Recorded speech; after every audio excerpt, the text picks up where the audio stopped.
ఈ వీడియోలో ప్రొఫెసర్ బాలకృష్ణ ఉపాసన శాస్త్రి గారి అనుభవం తెలుసుకుందామండి. ప్రొఫెసర్ బాలకృష్ణ ఉపాసన శాస్త్రి ఇలా వ్రాశారు.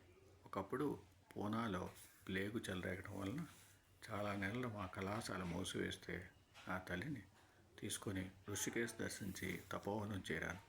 అక్కడ ఒక సాధువు నా కేసు చూసి మీది సటవా గ్రామం కదా అన్నారు. వారిని గురించి అడిగితే రేపురా చెబుతానన్నారు. ఆ సంగతి విని మా అమ్మగారు ఆయన మా వంశగురువు అయిన ఉద్ధవ్ మహారాజ్ కావచ్చని చెప్పి మరో రోజు ఆయన్ను చూడాలని ఆమె కూడా వచ్చింది. మరో రోజు నేను మా అమ్మ ఎంత వెతికినా ఆయన కనిపించలేదు. మా అమ్మ బస్సుకు వెళ్ళిపోగానే ఆ సాధువు నాకు ఎదురై ఇలా ఎప్పుడు చేయకు, ఎవరిని పిలిస్తే వారే రావాలి అని చెప్పి పూర్వం నుండి మా ఇంట పూజించబడుతున్న విగ్రహాలు సాలగ్రామాల గురించి చెప్పారు. వాటిని వారే శ్రీ ఉద్ధవ్ మహారాజ్ గారికి ఇచ్చామని, ఆయన మనుమడి నుండి అవి మా తాతగారికి లభించాయని చెప్పారు. ఈయనెవరు అనుకోగానే ఆయన హిందీలో ఒక చెట్టు ఉన్నది, ఇద్దరు దానిపైకి ఎక్కారు, ఒకరు క్రిందకు ఒకరు పైకి వెళ్ళారు అని 4 అడుగులు వేసి అదృశ్యమయ్యారు.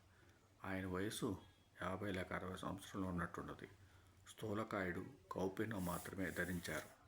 చాలా సంవత్సరాల తర్వాత నా తమ్ముడు ప్రాణాయామం చేస్తుంటే లోపం జరిగి అతడు పడుకుంటే శ్వాస ఆగిపోయేది. నిద్ర జీర్ణశక్తి లోపించి ఏం చేసినా తగ్గలేదు. చివరకు అతడు ఇల్లు విడిచి వెళ్ళిపోయాడు.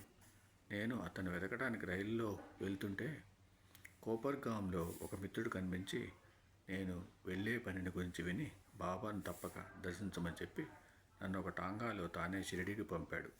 నేను మసీదులోకి వెళ్ళగానే దుని దగ్గర తమ చుట్టూ తాము తిరుగుతున్న బాబాను చూచాను. నేను నమస్కరించగానే ఆయన ఖండోబా వద్దకు వెళ్ళు అని ఆదేశించారు. నేను బయటకు వచ్చి ఖండోబా ఆలయంలో ఒక సాధువు ఉన్నాడని విని అక్కడికి వెళ్ళాను. అక్కడ ఉన్నది నా తమ్ముడే.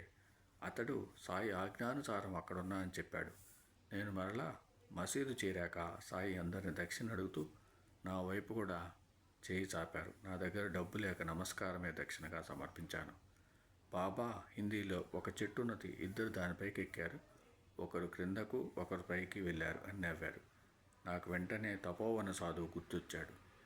ఈ ఇద్దరికీ పోలికలున్నాయి. కానీ శాస్త్రి తపోవనం వెళ్ళే నాటికి బాబా షిరిడీలోనే ఉన్నారు. ఓం సమ సద్గురు సాయినాథ్ మహారాజ్కి జయ. ఓం సమ సద్గురు భరద్వాజ మహారాజ్కి జయ.